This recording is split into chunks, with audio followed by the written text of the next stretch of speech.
Yay! That looks good. There we are. Let's double check. That looks good. Hey everyone, welcome. World Product Day, the 27th of May. So today we have over 50 events going on in 15 different time zones. And we've calculated that it's about 26 hours, probably like back-to-back ProductTank meetups. And I'd like to welcome you all. If you can say where you're from, just say hi in the comments. Just leave a comment for us. Also, if you have questions throughout the meetup, feel free to just ask them, and we'll moderate those, and we'll have a little conversation at the end. Let's just briefly start about what World Product Day is. So today is actually the 10th anniversary of ProductTank. In celebration, we're dedicated a day a year to the great craft of product management, with events happening across the world, which is really awesome. It's a great way to continue our mission of raising awareness and appreciating the craft of product management and our global tribe of product people. It's an annual event, so it's always on the same day each year.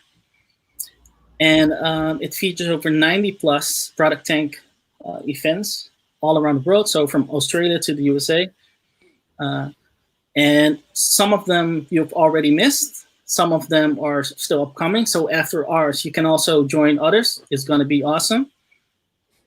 But before we really start to today's speaker, I'd like to talk a little bit about the organization. What is ProductTank? Minor Product. ProductTank is comprised of more than 200,000 people. It's a community, and it runs in over 200 cities around the world. You can find out more on the website minorproduct.com/ProductTank. Our community has about 2,500 people, which is really awesome. So right now, this is ProductTank Amsterdam, but we have them all over the globe. And we're all about, the best product content. So you can go to the website, find, subjects, everything about the subject of product management. And, there's a blog, it brings together all guest posts from 300 authors, videos from various product tanks around the globe, and minor product conferences. Not sure if you went to one, but it's, I can highly recommend it. It's really awesome. There's also a job board, and you can find out more about upcoming events. There's also a Slack channel, a newsletter, and then every week we curate the best content from around the web. So I definitely invite you to join the newsletter as well. So we're going to briefly go into, before we go into the day, I want to welcome my co-organizers as well. So ProductTank Amsterdam is organized by Iris van der Kief, Stefan van Rij, and Thomas Leiterman, who recently joined us, and myself. And Thomas put us in contact with this amazing guy, Tim. He's joining us from, Tim, where are you joining us from? Germany. Germany. What city? So it's always like slightly embarrassing because nobody will actually know it, but it's I'm currently based in Erfurt in Thuringia. But for those of giving you a bit more orientation, I used to live in Hamburg for like 10 years, so that should give you some orientation. Awesome. And then we're also joined by Stephen and Thomas. Say hi, guys. Hi, guys. So yeah, so it was really awesome about Thomas joining us recently. Of course, if you've been to the last meetup that we had in person over at Marktplaats, you could have seen him already, shake hands with him. He's actually going to join us for just the beginning, and then he's going to jump on a talk of himself, and he's going to join the Barcelona chapter, which is really awesome as well. Stephen and myself are going to stay here, and we're going to talk with Tim. He's going to talk about impact mapping. He's going to talk about how to put outcomes into practice and how to connect features to what really matters. Alignment is a really big issue, so he's going to give up some tips and tops. He's going to discuss his framework. And Tim is a product management coach and author and speaker. And again, he's from Germany, and I'd like for you to take it away. Nice. Thanks for having me, first of all. And I even saw a fellow Thuringian in the chat, which is super exciting. Hi, Sandra. Shout out to you. All right, I'm gonna take over the screen sharing Cool. and let you guys in on my darkest secrets of my desktop. I hope it's already showing. Great, and let's jump right in. Slides are good. Can you see everything? Yeah, that's perfect. All right. So first of all, again, thanks for having me. I'm super excited to be here today and talk about impact mapping as a specific way or a tangible tool for product teams to chase this mystical unicorn we're all after called outcomes and how to put it actually into practice. And I'm extremely passionate about this topic for two reasons. First is because throughout the years of me working as an in-house product manager, as a product director, and now as an external coach and consultant with other companies, I think there's no challenge similar to this great goal of trying to stop thinking in features and solutions alone and really trying to understand what you actually want to achieve. So this is something I hope many of you can resonate with. And second, it's so special for me because the solution I want to provide to you today, impact mapping, is something which has been accompanying my career for like almost 6 years now. And I can't wait to share with you my own experiences, my mistakes, my fails, but also my success stories of using impact mapping myself and with the companies I'm working with over those many years, and how this approach certainly has evolved. But I don't just want to talk about myself today. Instead, I want to talk about the hero of our story. And I want to introduce you to Amy. Now, Amy, to give you a bit of context, is a fierce product manager who is really owning her craft, who is really successful at her job, who really excels at rallying her team around a common cause and pushing out great, high-level, high-quality products. She knows all the tools, all the frameworks out there, and she's very eager to give her best on an everyday basis. Now, I also want to introduce you to Amy's boss, who, of course, plays on the same team as she does, as you might realize, but from time to time they get into an argument. And most often they get into an argument over things like specific stuff to work on for Amy and her team. So they disagree very often, mostly whenever Amy's boss steps into the room arguing for a very specific feature Amy and her team now have to really immediately start working on. And so for some magical reason, this new feature idea also seems to be connected to some high-level company metric Amy's company is really, really passionate about for this quarter, and which might even be tied to the bonus of the CEO. Now, whenever Amy then gives in and stops discussing other solution and really focuses on the request she received and ultimately ships a great product, unfortunately, the measurement of success always comes back trying to tie it to any high-level company metric like revenue or customer churn, or the company uses a set of pretty but very meaningless vanity metrics to evaluate whether this product has actually been a success or not. Now, by the time I told you that, you probably came to the same realization as Amy did one day. She works in a feature factory. And this idea or this understanding of working in an environment which incentivizes producing feature after feature, which originate from secret C-level meetings and numerous PowerPoint slides, is something probably a lot of product managers can relate to. This situation, this environment has been described for a couple of years now within our industry, and many have tried to describe it from a different angle, gave it different names, but ultimately it boils down to the same fact that teams chase features, don't really measure what these features actually change, but they are only judged by whether they are able to ship in time and in the quality the CEO imagined when he or she dropped the feature request on the team. Now, a couple of people have tried to approach or provide solutions for that and how teams could break free of this feature factory approach.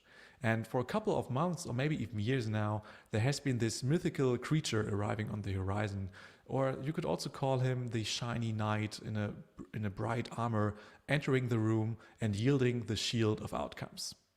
This concept of working towards outcomes and stop chasing those individual feature solutions is appealing to so many product teams out there. And it is also to me. That's why I put it in the title of this presentation. But here's the thing. Whenever I work with product teams out there, they are very much bought into the idea of working towards outcomes, but when it comes to translating it into practice, they oftentimes struggle. And it's not just because this is hard, but because I observe a specific disconnect between this concept of prioritizing outcomes over outputs and the actual reality product teams are facing.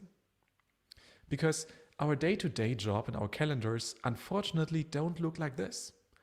We are not just having endless meetings centered around outcomes all the time. It's not that we on Monday discuss outcome goals, we have an outcome refinement on Tuesday, and we suddenly start to make outcomes happen on Wednesday, and we do sort of outcome interviews on Thursday. Unfortunately, that's not the reality we live in. And I think the disconnect becomes clear if we look at a more realistic example of how the typical schedule for product manager might look like. So instead of talking about outcomes throughout the whole week, you're actually discussing objectives and key results on Monday. You have to do backlog refinement on Tuesday. You have to do an ideation session on Wednesday, and you have to do customer interviews on Thursday. I believe that one of the biggest reasons where product teams actually struggle with putting outcomes into practice lies in this disconnect of their actual day-to-day reality and the tasks and the responsibilities they have to take on and the underlying theoretical concept. But let's put all of that aside for a second, because let's go back to Amy. And let's just imagine one day she wakes up, comes back to work, and instead of being in a feature factory, she finds herself in the midst of a big, beautiful, and inviting playground. And on this playground, lots of boundaries are gone, lots of pet project pressure is gone, and pretty much everybody can do whatever he or she wants. You can experiment, you can try out new things, you can find your own path, and you can really be your true self. Here's the problem though. Just by removing all these boundaries and negative aspects, which you can typically observe in a feature factory, doesn't automatically make teams shift to the other side of the scale. Just because those missing connection of actions to core metrics are suddenly gone and you stop chasing shiny objects doesn't necessarily mean that you automatically know of how to behave differently. It's not that this void which is suddenly appearing can be filled by the magic word of let's do outcomes now. Especially when teams have actually been drilled to focus on outputs for many, many months or maybe even years, they simply lack the autonomy, confidence, and the skills to focus on things like the problem space or prioritize validation over other shiny metrics. What to do? I believe that one of the underlying problems here is that we oftentimes observe two parallel universes happening in many, many companies. Because on the one hand, you have what management oftentimes cares about the most. Those company level metrics, those high level metrics which express the revenue of the entire company or other performance metrics which can really only be changed through a lot of initiatives coming together. And at the same time, you have the features where product teams are actually told to care about the most. And you can not just see from those hierarchies, but probably also from your own practical experience, that there's a steep disconnect between those two levels. And if you try to have a conversation only thinking of one of these levels at the same time, it's very unlikely that you arrive at a joint conclusion. And I believe that in the midst between those levels is actually what could be the bridge to drive the conversation forward. It's what you would commonly call the problem space, or as I like to call it, the final frontier for product teams. It's this space full of uncertainty and this activity, full of activities of collecting evidence and stitching them together to generate insights where product teams have to maneuver. And I believe that this is where you have to go through if you want to be able to connect individual features to what actually matters to the company. The ugly reality is, though, that when you are faced with dealing with a problem space and working through the problem space, it can feel a bit like dumping a big box of Lego bricks on the floor. I don't know how you feel about it, but whenever I empty a big box of Lego, or at least when I used to do when I was a child, I sort of felt a bit overwhelmed. Like, what to do with all these pieces of information? How could I ever possibly be able to put them together into a great experience, like my childhood dream of putting up the Death Star in Lego? And I don't know how it was for you when you were growing up and maybe even also had the pleasure of playing a lot with Lego. But here's what helped me the most to overcome this anxiety, and here's what guided me to put together every brick piece by piece with confidence while still having fun. It was my dad. We spent endless hours on the floor of my childhood room or the living room, where we stitched together Lego bricks again and again, created new stories, created new experiences, and found new paths to tell a story we might have in mind. Now, I believe that there's a certain similarity to how product teams should approach maneuvering through the problem space. Toss away the instructions manual you might be finding in the Lego box. Instead, I really believe that product teams need a guide, like my father was for me, to navigate the problem space, to help them pick the right next steps while accompanying them, instead of a step-by-step instructions manual, as many companies try to approach building new products. And I want you to think of this guide really as a person who could be there for you. So think of it as a person who's with you in the room, who gives you the confidence, who gives you a little nudge to look at the right angle, the right tools the next time. But of course, I'm not just saying just put a Lego figure in your workshop room and everything will magically turn into outcomes. Instead, the solution I brought with me today is not just a Lego figure who's actually with me here on the desk, but I want to introduce you to the framework called impact mapping. And I believe that impact mapping can be exactly that guide lots of product teams out there need. Now, let me give you a bit of introduction to impact mapping. So it's by no means a new tool. It has been invented back in 2012 by a guy called Gojko Atkic. And as I said, it's been a part of my product management career for the last 6 years. And over time, I sort of refined and changed and adapted it throughout my work with product teams or my work as an in-house product manager. So today I want to talk about a slightly revised version of impact mapping and what it makes it different. So in a nutshell, impact mapping, as we will discuss it today, is a 5-level framework. And the beauty of it is that it helps you to really only take one step after the other and connect the dots to make actually informed decisions without losing sight of the big picture you're trying to chase all the time. So let's put those seemingly mysterious questions a bit aside and let me give you a more practical insight of what's supposed to happen on every level of the impact map.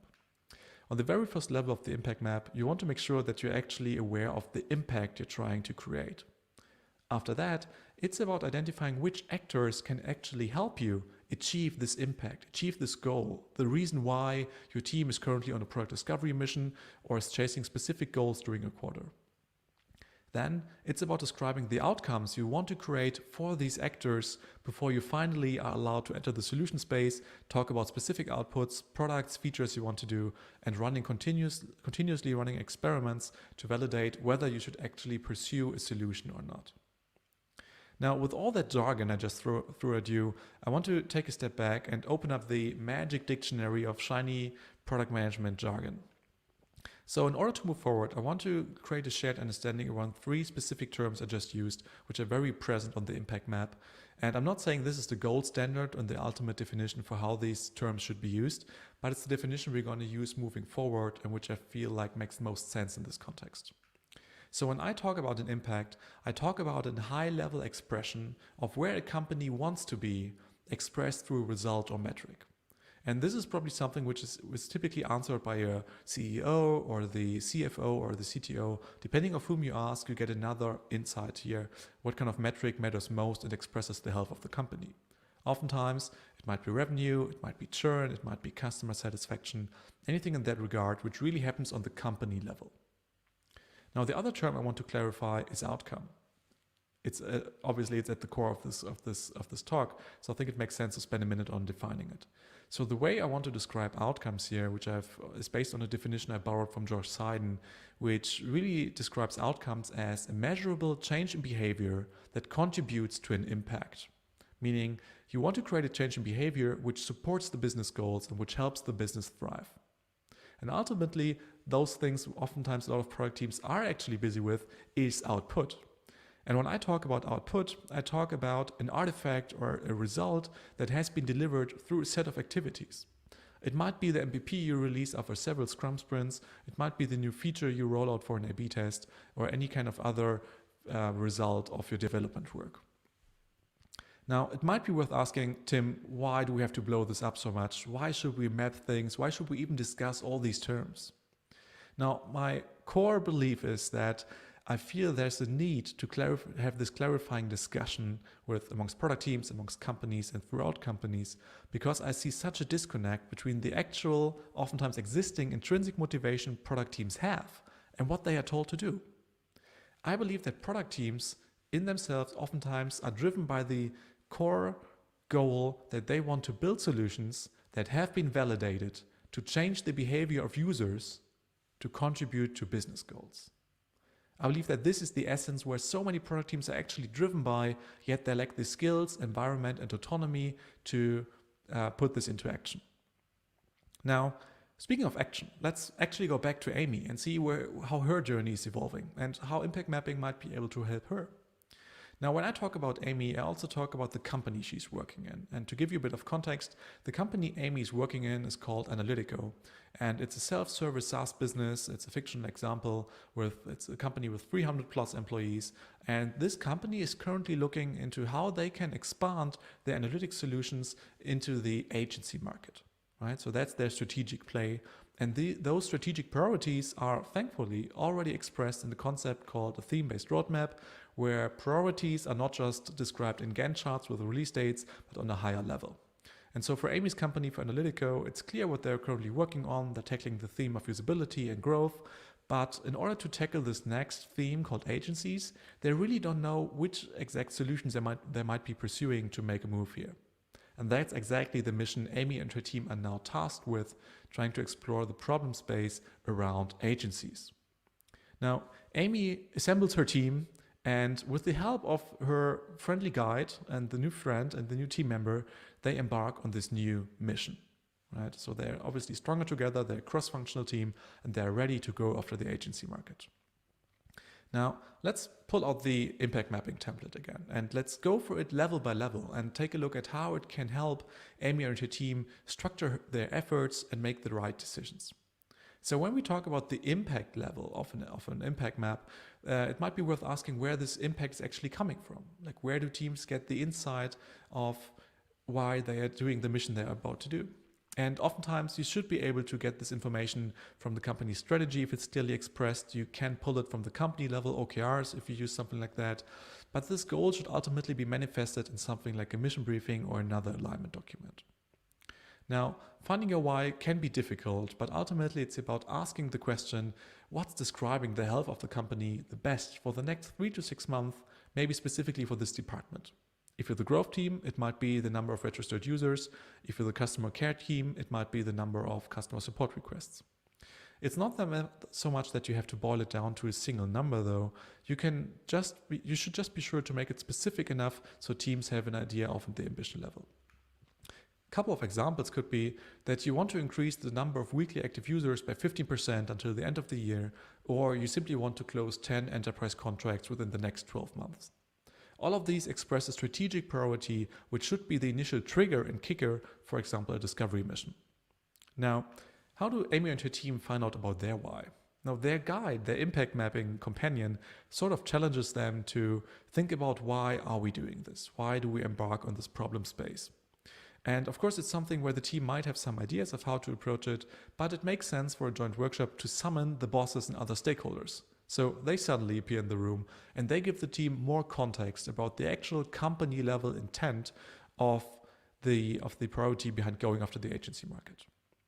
And this manifests in the metric of generating 500,000 euro of revenue from agencies by the end of Q4. This is the big company level metric the team is told to go after. And the interesting thing is now that they will gradually break things down to avoid jumping straight from this high-level metric to specific solutions which might already be in their heads. Because the next level, the impact map challenges them to think about is who could actually help them achieve this goal. And lots of companies I work with oftentimes have a bit of an idea of which actors might be valuable in achieving this goal.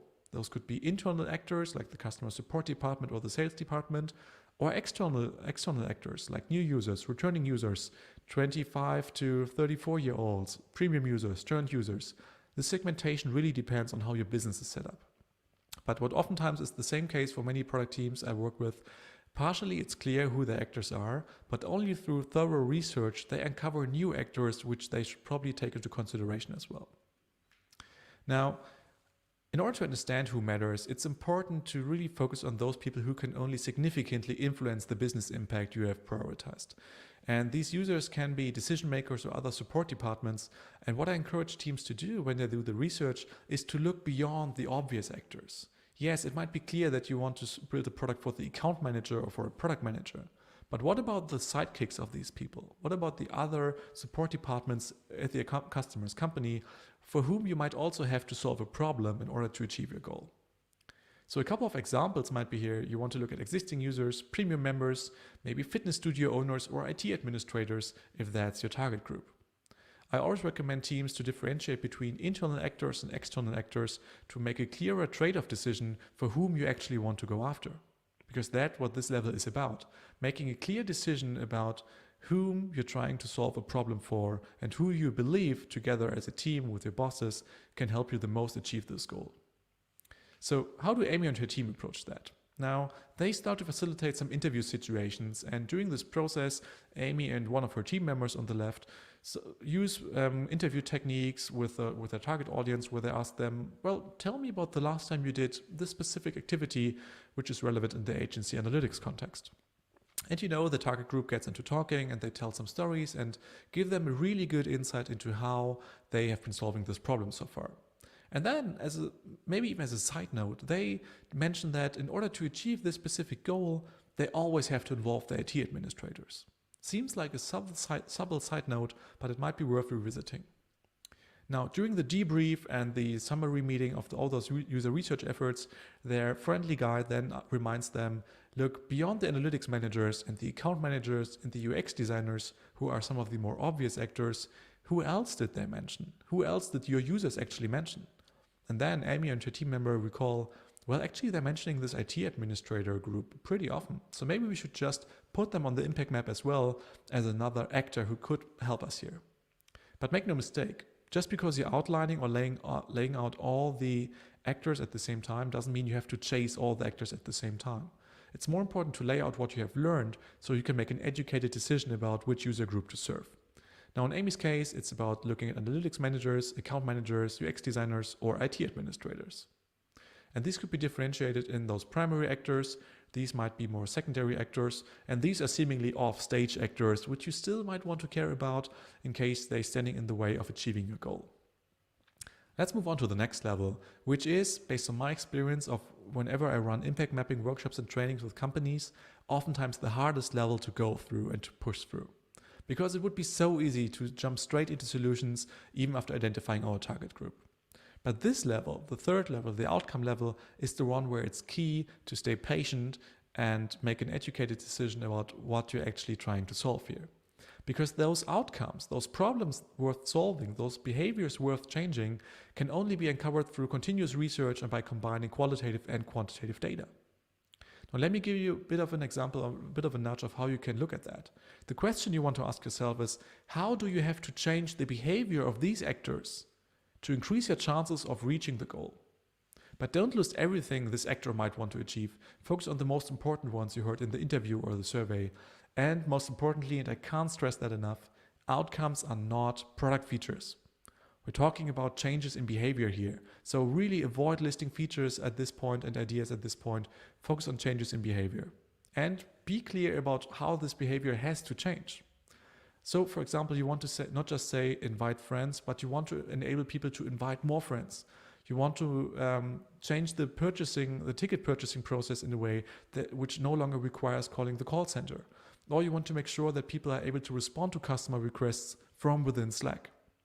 So you have to turn those problems articulated in the user research phase into actionable changes in behavior. Now, in the case of Amy and her team, they have quotes like, recently I got this super flexible reporting tool, XYZ, which I could forward immediately to my boss. Or another complaint is, we always have to work through an extensive checklist before we can install a new tool. And all of these are the problems articulated by the users. But now it's time to turn these into actual outcomes and challenges worth solving.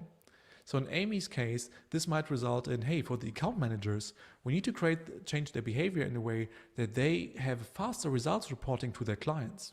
Or for the IT administrators, we want to give them a higher certainty about compliance of new tools. It's not about what you want to do as a team, it's about how the behavior of your actors has to change. And here's a little pro tip, which oftentimes unlocks a great aha moment for many product teams trying to push through this level of the impact map. You should be able to rephrase an outcome as an how might we statement. What do I mean by that? Let me give you an example. So imagine you're assembling a set of people in a room, a cross-functional group of people which you want to include in your ideation session to come up with great new ideas to build for your customers. Let's imagine you frame the ideation session in a way that you say, how might we make the dashboard shareable? So there are probably a couple of ways of how to do that differently, but ultimately everything will center around a given set of ideas. And it doesn't really give people enough autonomy to embrace their creativity. Instead, you want to be able to frame it in a way that says, how might we support agency account managers with reporting results to their clients faster? You make it clear for whom you're trying to solve a problem and how their behavior has to change specifically. This way, it's much clearer for everybody in the room of how they can come up with ideas and have a much broader perspective on the solution space. And you can then have to use those outcomes from the impact mapping level as specific proxy metrics to then evaluate your product success specifically without trying to artificially connect it to the company's revenue. But let's move on again. Now it's finally time to enter the solution space, this time where everybody gets shiny object syndrome and throws down lots and lots of ideas on the wall and has so many ideas about what to build. Now it's the time, after focusing on the problem space for quite some time, to think about specific solutions. The way you want to do that is to be aware that this is the least important level of the impact map, because ideas are not worth that much if you can't execute them. So don't try to complete it all the time at once, but treat it as a gradual tool which fills over time. And treat features as options and don't take it for granted, and make it clear to stakeholders and your bosses that just because a solution or an idea is on the impact map doesn't mean it ultimately will get built. Some examples might be building an online ticket sales page, building a mobile homepage with a purchase form, or launching the Slack integration everybody has been dreaming about. Now, Amy and her team are facilitating an ideation session by inviting lots and lots of stakeholders to avoid staying in this product bubble all the time. They're bringing people from sales and marketing and customer support, and they facilitate a cross-functional ideation session by framing this session in a way to use this how might we statement we just looked at, and suddenly all of these amazing ideas come to life, which get suddenly put up on the wall or in the virtual mural board if you're obviously affected by COVID-19. So they come up with ideas like customizable report generators, automated report emails, maybe even analytics results Slackbot. They use all these ideas to map them to the outcomes they wanted to prioritize on the impact map. And in that scenario, through a discovery check-in with their stakeholders, they agreed on focusing on this outcome of enabling faster results reporting. So their ideation session has also been focused on that part. But obviously, we're not done here. Just because an idea is on the wall doesn't mean you have to build it. You want to make sure you validate the desirability, the usability, the feasibility of an idea in a way before you start cranking out those lines of codes and shipping an MVP. Now, the question you want to ask on this level is whether an idea is actually worth pursuing, whether it helps you achieve your goal and create the change in behavior you desire to get. So this level helps you to validate this idea. You want to look at it from as many angles as possible. You want to make sure to have a truly holistic approach to experimentation.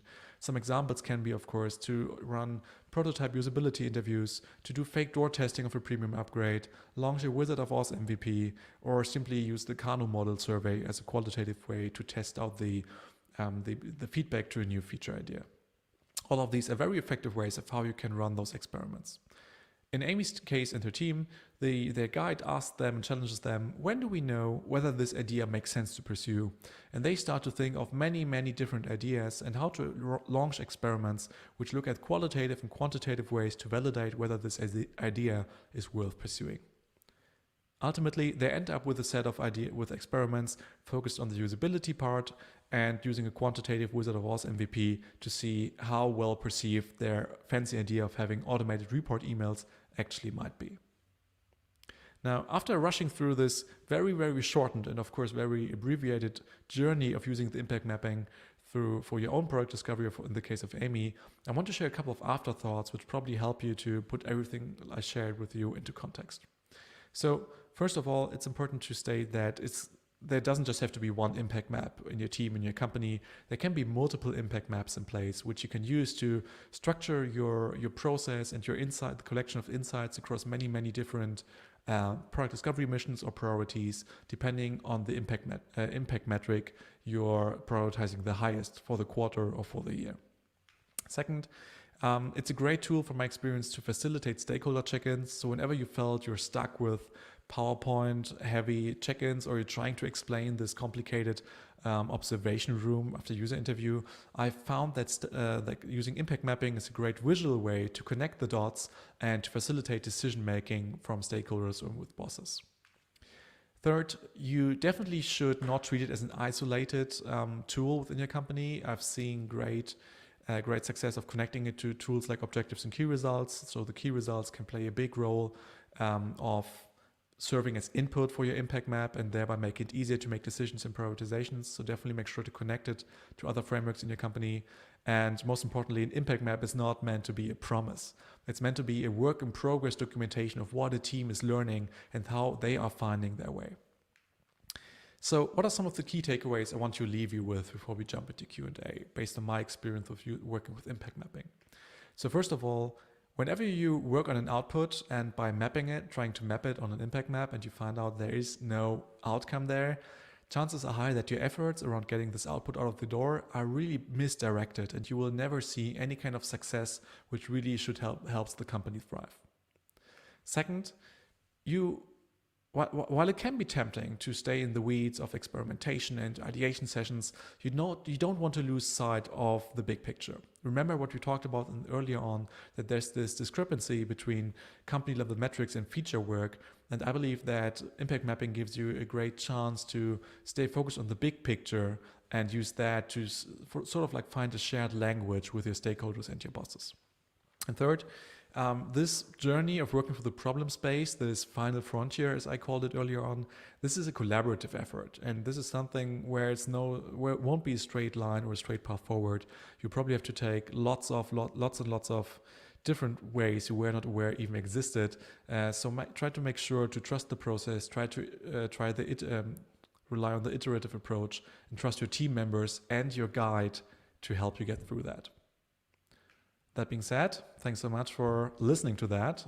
In case you're interested in the slides, you can grab them via this URL or scan this QR code, which I hope some of you might be doing. And yeah, super excited to jump into Q&A. So let me just close out this presentation mode so I can still see all of you. Yeah, which is nice. Many thanks for doing this great talk. Really exciting. So I already have a few questions. So people that are listening and wanna put their question in the board, please, on the right side of the screen. You can post them there. So without further ado, let's start with the first question from VJ. It was actually the first one. So just read it out loud. So as technology is taking over the world, does everyone, leaders and CEO, need to learn coding and technology? So what technical expertise should leaders have? And what is the role of the leader in the age of AI? Okay, that's disconnected from my talk. That's really disconnected, but yeah. I think this is something which would go beyond the time we have for the Q&A. Yeah, indeed. I think in general, like the technical expertise, right? So, well, let's skip that for now. So the next one is Jacob Sung. Shouldn't the outcome level reporting should that be faster or have actually a value? So I think it was related to one of the slides where you put down the outcome level. Mm-hmm. That one, indeed. Yeah, this one, right? Yeah, outcomes. Yes. Yeah. So the question is, should the reporting of that, should that be faster? Yeah, I mean, it's not about a report, it's about this behavior the account managers currently have of reporting results to their clients. Through interviews, Amy and her team have discovered, hey, if we actually are able to speed things up, this actually makes a big difference for the account managers and could be a great new feature and provides value for them. So this is why they have settled on, hey, if we are able to achieve that, this probably helps us with achieving the overarching goal of selling the product. So it's about changing the behavior of reporting results in a way that you want to make it faster. Hope that clarifies things. Yeah. Okay. Next one is from Marijke. So she has a question. So I believe the hardest part of working with an impact map is establishing it in everyday life. Do you have some tips for doing that? So I mean, obviously, once we're all back in the office, I think one of the most straightforward ones would be to simply hang it up on your team space, put it on the wall. This has been incredibly successful in some projects where I've seen to just put the messiness on the wall and just use it don't just try to treat it as a super polished reporting tool, but really like as this messy work in progress documentation of your insights and your work along the way. So I think this could be a nice thing that you're constantly reminded, okay, where are we in the journey? What do we have to change now? And I feel like one of the things which I want to emphasize is that whenever you do any kind of activities, again, whether it's ideation, any new research insights, whether you are hearing from customer support about a new issue, I think it's worth revisiting the impact map basically every time you gather those new insights or new activities. So you can add those pieces of insights to the impact map and see like, is this supporting our path we're on right now? Does this open up a new path we might have to check again? I think it's important to really just look at your everyday activities, at the insights you're generating and the evidence you get, and try to put it on the impact map pretty much immediately as a joint discussion with your team. Yeah. Okay. Clear. Let me see. I saw one. So what would you recommend as a guide through this process? This is a question from Ada. Does this necessarily have to be a product person? No, not necessarily. I mean, in fact, even though I mentioned like this guide person, in general, my idea is that I think the framework of impact mapping can sort of serve as your guide. I think like it should be a tool which is ideally like has democratized usage amongst the whole product team, so that everybody's aware like, why are we using those levels? Ultimately, it should help engineers, designers to put their actions into connection with the bigger picture. You can say like if you use it on an ongoing basis to continuously document the insights and the evidence you gather, I think you don't need like a specific person or a guide for that to fill your impact map. It's probably, as many things, it's probably owned by the person leading those discovery efforts, like the UX designer or the product manager. Whenever you decide to maybe run an impact mapping workshop specifically, which is also another way of using it, there it might make sense to have an external, like a specific facilitator helping you walk through those levels and ask you those critical questions, which are oftentimes hard to ask from the inside. Cool. So I have a question from Harman de Boer, and this question is: could you elaborate on choosing the outcome you will choose to focus on? So your presentation suggests it came from the solution suggested, which doesn't feel right to them. But I think this has to do with prioritization, right? Yeah. This is obviously what I said. So it's a great point. So obviously, probably you're referring to this image. Yeah, this could like give you the idea, like the solution gives you the prioritization, but what should happen, of course, so let's say you arrive on this level, right? So you have identified an equal set of outcomes from your research efforts. You want to have this joint prioritization discussion with your team or with your bosses on the discovery check-in, for example, and say like, hey, we've identified these outcomes. Which one should we focus on next, right? So this should be a prioritization discussion based on, again, matching in the strategy. Everybody should have a perspective on like, which one do we actually feel has the biggest lever to achieve the goal? And this then should inform you moving forward, right? So saying, okay, let's focus on this one because we believe the account managers are most helpful. And this means you then focus the ideation session on this customer group, which then leads, of course, in this situation to solutions only focused on this outcome. But of course, if you run more ideation sessions, this map will grow and you will have more solutions for various outcomes. Cool, nice. I think that's it for now. We have an additional question. I just put it up on the screen. This one's by Crystal Waiters-Manrique. With an outcome like faster results reporting to clients, how could the success be validated? True. So I think there are two ways of looking at success here. So on the one hand, I would say, let me actually zoom in a bit. I think that's easier to do. So I think one of the important things is I would say success after shipping the product is the one scenario. On the other hand, you might have success of during the validation phase, right? Which I would separate. So as I mentioned earlier, I think the big problem companies have, if you would try to say, let's imagine, I think in this example, they settle on this example of the automated report emails. I think the biggest mistake you could do is trying to automatically connect the release of this feature to the company level revenue, right? Which is probably not directly affected that much, which will make it hard for teams to use it as a success metric. So what you want to use, you want to look at the outcome and say like, hey, what's the metric? Like how could we measure that the results reporting gets faster? So you want to use something, as I said here. So for example, you could say maybe you do it quantitatively and say you try to measure the rated or perceived speed of receiving results for the clients or for the account managers, to use that as the actual measure when shipping the product. So this would be one where I'd say after shipping the product. On the other hand, success during validation, I think this highly depends, of course, on the experiment you're picking. But let's just, for the sake of example, in our scenario, let's say you would lay out the experiments you're trying to follow. I think in our case, they landed on a prototype interview and on a Wizard of Oz MVP. For the prototype interview, you could simply just say, look, the ambition level is to have 7 out of 8 prefer this way of solving the problem, right? The qualitative way of measuring it. For the Wizard of Oz MVP, you could look at things like the click-through rate or other quantitative metrics to do that. So this would be something to look at during the validation phase. Cool. Gotcha. Hope that answers your question, Crystal. If not, just let us know. We're going to go back to Jacob's son in a minute. But I have a new one. This one is by Melanie. How do you think about a separation on the lowest level? Featuring German. Yeah, I understand it though.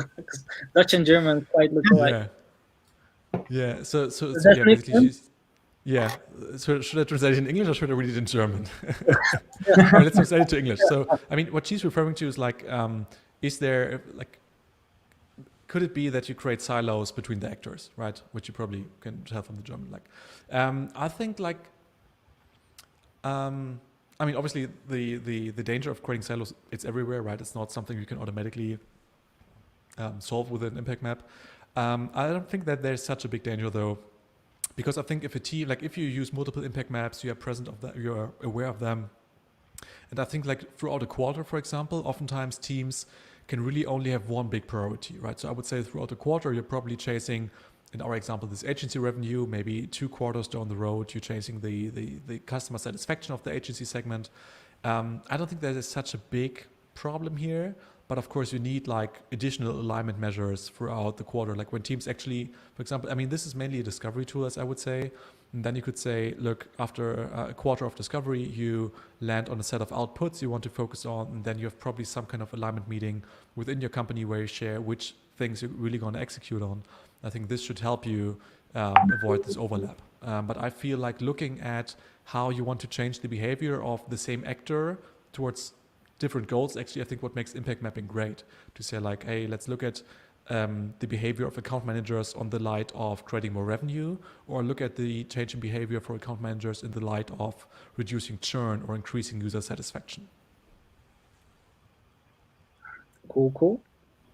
Okay, we see a lot of questions coming in. This one is, I think, another one by Marijke. What do you see in the collaborative team to create the map, initially and continuously? So I think, again, it's worth differentiating between 2 scenarios. So the one scenario would be, which I just like how I described Amy's journey, is that you use it as a continuous way to document your insights.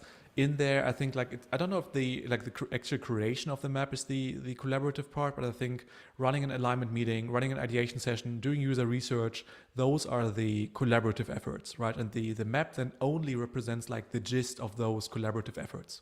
And the collaborative part might be that you do the discovery check-in or the stakeholder check-in together and present what you have learned and how things relate to each other. So I think this is where it's really more about displaying the gist. And the other scenario, of course, if you say you want to maybe use, let's say, maybe you see this framework like, hey, this is super, I'm blown away by that, I want to use it. Can also be a very good way to like get started with an impact mapping workshop to sort of assess where you're currently going, right? So you want to say, look, let's line up all the features we're building right now. Let's try to find like, how can we actually connect that to what matters to the company? I think this definitely should be, I mean, it can be a great practice for product managers on your own, like to do that for yourself on the back of a napkin, trying to see like, hey, it's actually what we're doing. Does this make sense? But of course, the big reveal then comes from a collaborative workshop by not just showing stakeholders, look, we're running in the wrong direction, but like, hey, getting them to this self-realization of, oh, actually, we can't connect this to any reasonable change in behavior. Maybe we should drop this feature. So again, I think it depends on which use case you want to use. Awesome. That was actually my personal question. Like, how do you start? Because as soon as you know the framework, as soon as you're familiar with the framework, it's easy to get to get moving with it. But where do you start if a company is not used to working like that? So you gave a great answer on that as well. Cool. So let's see. Let's go on to the next one. Okay. So this is Iris. She's one of our co-organizers, by the way. She initiated the ProductTank Amsterdam chapter.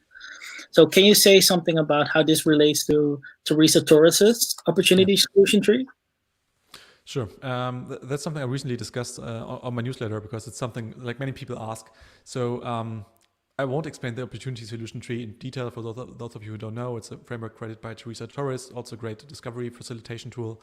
So the main differentiation, as I see it, is when I look at Teresa's materials, she, for example, she sets the highest level of opportunity solution tree is already an outcome, right? So in my perspective, it's way more tactical out of the gate. So it's already happening only on this team level, like, hey, what's the change in behavior? What's the change in behavior? And it's not looking to those higher level, like where it fits in from a strategic perspective from the whole company. So this is my main differentiation because it starts on the outcome. You're way more in the tactical, you're way closer in the, or much closer to the tactical team level.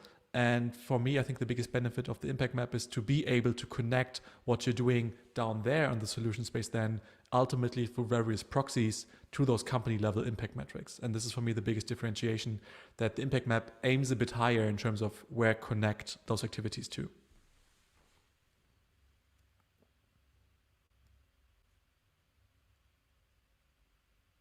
So next question from Esther de Winter. So if you have multiple product teams focusing on the same impact, would you recommend them to work from one impact map? That's a great question. I don't have a one size fits all answer to that. I think it depends, obviously, on how your teams operate, how much the dependencies are on the technical infrastructure of the release processes and stuff like that, and shared resources like research, like user researchers or UX designers. I think if teams are certainly aiming at the same, I think there are two ways to that. So either if your company might be a bit smaller and less political and it's more hands-on, I think it could be a great way to create a fairly broad impact map then, aiming at the same impact, and use that as a tool for teams to align. But what I've also seen is that the team, that for example, stakeholders maybe say, look, this company level impact, like weekly active users, this matters to more teams, to multiple teams, and it might be the responsibility of the bosses, of the stakeholders, to facilitate this discussion to make sure there's no overlap in there, right? So they might push you in that one direction. Hey, actually, team XYZ is already looking in this direction. Here are some boundaries for you to consider, so stay on this path, right? So someone should at least have this one unified impact map in their mind to make sure this overlap doesn't happen. But whether you actually use it as a actual same impact map for two teams, again, depends a bit on your setup, but it could be very valuable and valid way of using it. Okay, very nice, thanks. Hope that's clear to Esther. Let us know. And the next one is from Jacob. So Stephen, this is actually a follow-on question. So you already discussed this, but he had some follow-on questions and he rephrased it a bit. Yeah, clear, okay.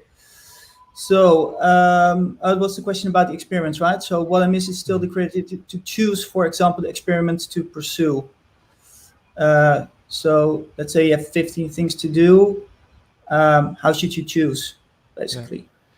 I mean, for me, it's when I talk about the experiments, and this again probably depends a bit on the language you use in your company. But when I talk about experiments, in this context at least, I talk about this stuff at the very bottom, right? So it's this stuff you use, those activities you use to validate an output.